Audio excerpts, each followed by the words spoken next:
Batistuta, il tiro del gol! Gol di Gabriele Mar, Verona 1. Roar of thunder.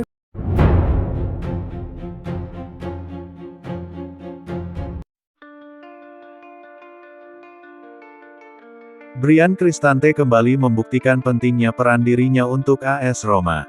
Di tengah kritik yang kerap datang, sang nomor 4 menjawab dengan performa besar saat melawan Cremonese di Olimpico.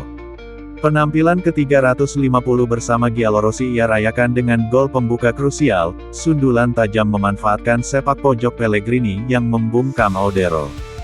Gol yang mengingatkan pada momen di Prancis saat Roma bangkit melawan Fiorentina. Perubahan peran, dampak besar. Di babak kedua, Gianpiero Gasperini menggeser Cristante lebih maju, dari gelandang menjadi penyerang di belakang Donyell Malen. Perubahan ini meningkatkan intensitas serangan Roma dan berbuah 3 gol di paruh kedua.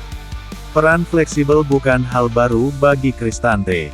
Ia pernah dimainkan sebagai gelandang bertahan, box to box, hingga second striker, dan selalu menjawab dengan konsistensi. Perpanjangan kontrak di depan mata. Kontraknya saat ini berlaku hingga 2027, namun pembaruan hingga 2030 disebut tinggal formalitas. Jika terrealisasi, Cristante bisa menembus 12 musim di Trigoria, status legenda klub semakin nyata. Statistik Serie A, 26 laga. Penampilan, 25. Gol, 2. Assist, 1. Tembakan, 31, 8 tepat sasaran. Akurasi umpan, 81,4%. Duel dimenangkan, 124. Intercept bola direbut, 44.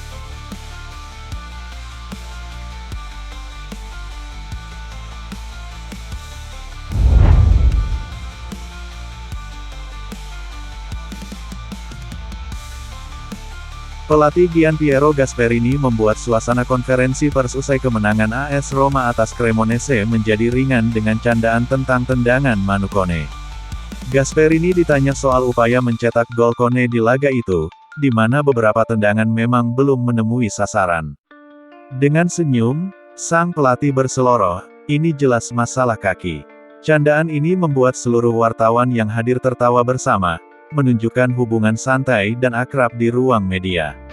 Sekalipun hanya komentar ringan, ini jadi momen menarik dari konferensi pers pasca laga Roma, yang menang 3-0 dan menjaga ritme bagus dalam perburuan tiket UEFA Champions League musim ini.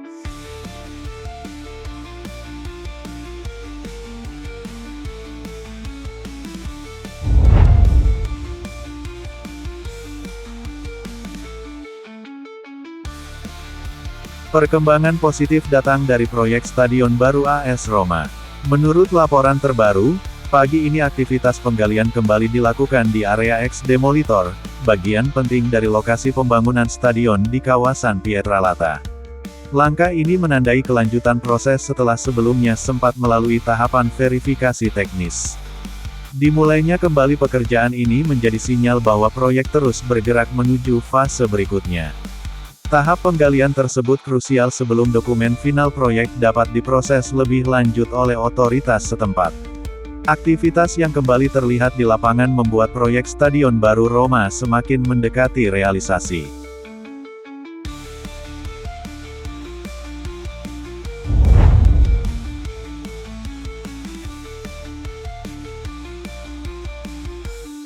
Sejumlah media Prancis melaporkan bahwa AS Roma tengah memantau winger muda milik RC Strasbourg Alsace, Diego Moreira.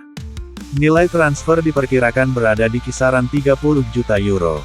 Pemain Belgia yang juga memiliki kewarganegaraan Portugal tersebut menarik minat sejumlah klub papan atas Eropa. Selain Roma, dua rival Serie A yakni SSC Napoli dan AC Milan juga disebut ikut memantau situasi dan siap bersaing pada bursa transfer musim panas mendatang.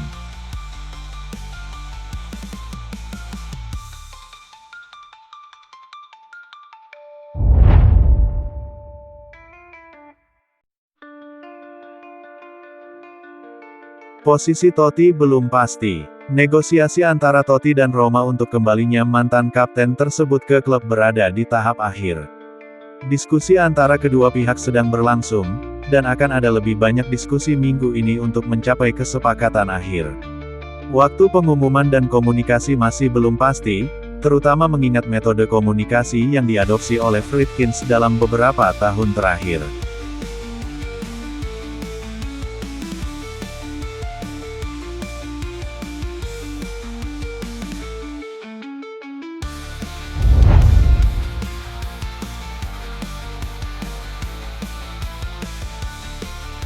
Hari ini di Trigoria, Roma akan memulai persiapan untuk pertandingan besar melawan Juventus pada Minggu malam.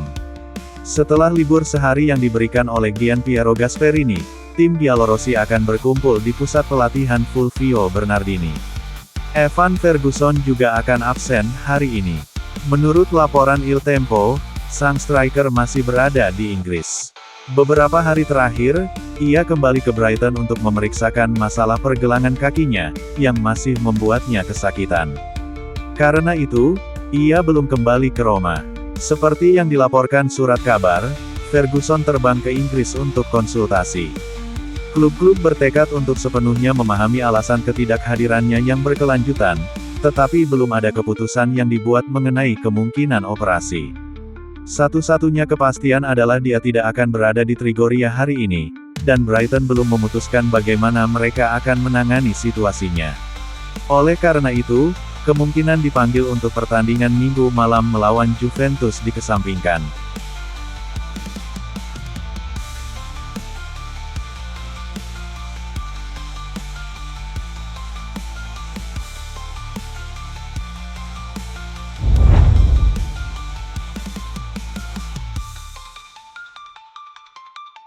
Tahun ini bisa menjadi tahunnya tim U23 di Serie A. Di antara para pemain yang bersinar di awal musim adalah Lorenzo Bernasconi. Pada hari Minggu, ia memimpin Atalanta melakukan comeback melawan Napoli, dan perhatian klub-klub besar mulai beralih kepadanya. Gianpiero Gasperini siap melakukan apa saja untuknya, tulis Il Giornale.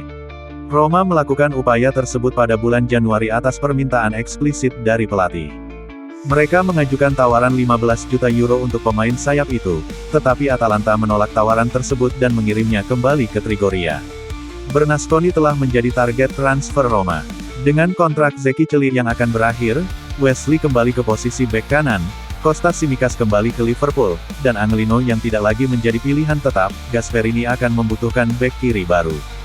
Musim panas ini, Roma sekali lagi akan mengincar pemain kelahiran 2003 itu, karena tahu bahwa meyakinkan Atalanta untuk melepaskannya akan membutuhkan biaya lebih dari 15 juta euro.